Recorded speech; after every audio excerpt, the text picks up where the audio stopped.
La souscription au capital des PME ouvre depuis de nombreuses années aux particuliers la possibilité de bénéficier d'une réduction d'impôt sur le revenu à hauteur de 18% des versements effectués ou d'une réduction d'impôt de solidarité sur la fortune à hauteur de 45% des versements effectués. La 4e loi de finances rectificative opère un recentrage de ce dispositif sur les sociétés qui sont censées en avoir plus besoin. Comme le soulignait le rapport du comité d'évaluation des dépenses fiscales et des niches sociales, l'intervention de l'État en matière de capital investissement dans les PME n'est justifiée qu'en cas de carence du marché économique.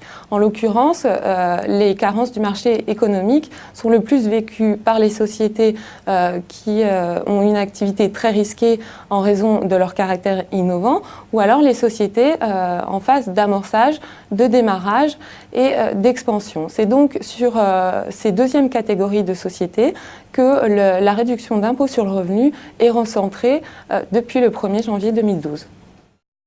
Seules sont désormais concernées par la réduction d'impôt sur le revenu les souscriptions au capital des petites entreprises en phase d'amorçage, de démarrage ou d'expansion. Donc, outre les conditions qui étaient précédemment exigées pour le bénéfice de la réduction d'impôt, désormais les souscriptions au capital des entreprises qui permettront aux particuliers de bénéficier d'une réduction d'impôt devront remplir les conditions suivantes, à savoir que l'entreprise doit employer moins de 50 salariés, ensuite elle doit réaliser un chiffre d'affaires annuel ou présenter un total de bilan inférieur à 10 millions d'euros.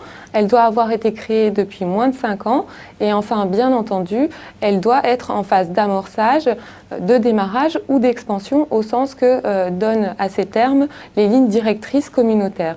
Donc, à savoir que la phase d'amorçage se définit comme la phase du développement du projet de l'entreprise. La phase de démarrage se définit comme la phase de développement et de première commercialisation du produit. Et enfin, la phase d'expansion, correspond donc à la croissance et à l'expansion de l'entreprise. La souscription au capital des PME ouvre droit à une réduction d'impôt sur le revenu à hauteur de 18% à la suite du rabot général de 15% des avantages fiscaux des versements effectués.